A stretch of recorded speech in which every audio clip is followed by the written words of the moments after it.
वंदन करते हुए इस ग्राम हिर्री के पावन धरती को मैं सादर प्रणाम करता हूं और इस गांव के नन्हे मुन्ने बच्चों को मेरा प्यार, स्नेह, जय सतनाम, जय भीम और मेरे पिता तुल्य बुजुर्गों, मेरी बहनों, माताओं, आप सभी को सादर प्रणाम, जय सतनाम, जय भीम। मैं विगत कई सालों से इस गांव के ऐसे ही संत शिरोमणि बाबा गुरु घासीदास जी और परम पूज्य बाबा साहब भीमराव अंबेडकर जी के संयुक्त रूप से दोनों हमारे महापुरुषों की, समाज सुधारकों की, हम सबके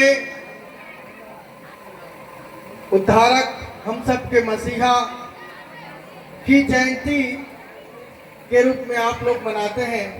बहुत खुशी होती है, बहुत प्यारा लगता है, बहुत अच्छा लगता है।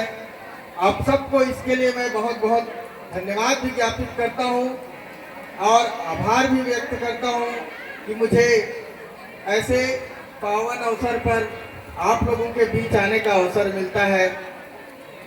सबसे पहले मैं यहाँ क्यों आया हूँ और आप सब इस कार्यक्रम को क्यों कर रहे हैं, इसके बारे में हमारे बच्चों को, हमारे आने वाले पीढ़ी को, हमारे समाज के भविष्य को पता होना चाहिए कि नहीं, आप लोगों से मैं जानना चाहता हूं। परम पूज्य गुरु घासीदास बाबा की जय। मेरी बात समझ में आ रही है आप लोगों को? अगर मेरी बात समझ में आ रही होगी तो आप लोग अपना हाथ खड़ा करके जयकारा लगाएंगे। अगर हम ये जयंती मना रहे हैं गुरु घासीदास बाबा का और बाबा साहब भीमराव अंबेडकर जी का, तो हम ये जयंती क्यों मना रहे हैं? एक कार्यक्रम ला हमन काबर करत हन, एकर बारे में हमार आने वाला पीढ़ी और हमारे बच्चे मन ला पता चलना चाहिए कि नहीं पता चलना चाहिए, और ओकर फायदा मिलना चाहिए कि नहीं मिलना चाहिए। इला जयकारा के माध्यम से आप मन बताहा और मैं ज्यादा समय नहीं ला, 5-7 मिनट आप मन ला अपन बात रखना चाहिए, तो वो समय में थोड़ा ध्यान से सुना और अपन अगल बगल के छोटे मोटे बाल बच्चे मन है तो मन थोड़ा शांति बनाए रखा। परम पूज्य गुरु घासीदास बाबा की जय। परम पूज्य गुरु घासीदास बाबा की जय। बाबा साहब भीमराव अंबेडकर अमर रहे, अमर रहे, अमर रहे। जब तक सूरज चांद रहेगा बाबा जी तेरा नाम रहेगा। जब तक सूरज चांद रहेगा बाबा जी तेरा नाम रहेगा। धन्यवाद। आप लोग मेरी बात से सहमत हुए, इसके लिए आप सबको धन्यवाद। और मैं इधर छोटे मोटे बच्चे और हमारी माताएं बहनें आपस में बात कर रही हैं, मैं चाहूंगा कि वो शांति से इधर बात सुने। यहाँ आप लोग आए हैं, मैं भी आया हूँ, इतने सारे कलाकार आए हैं, आप सब लोग इतने मेहनत से ये कार्यक्रम कर रहे हैं, तो बच्चे इधर दो, देखिए इधर ध्यान से दिखो, शांति से इधर सुनो, समझ गए? ठीक है साथियों, ये 135 साल बाबा गुरु घासीदास जी का नहीं, बाबा साहब भीमराव अंबेडकर जी का 135वीं जयंती है। बाबा साहब अंबेडकर से पहले हमारे संत गुरु घासीदास बाबा जी इस देश के अंदर में जो असमानता थी, जो भेदभाव था, जो छुआछूत था,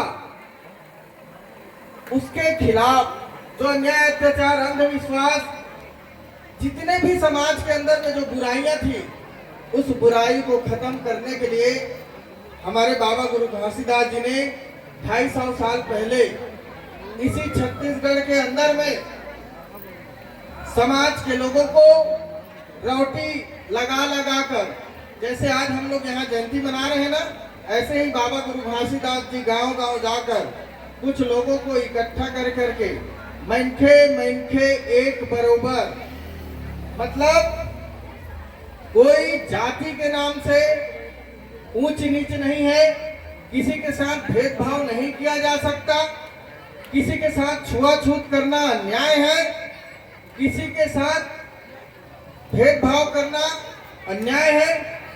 मनखे मनखे एक बराबर के नाम से लोगों को संगठित करने का काम बाबा गुरु घासीदास जी ने किया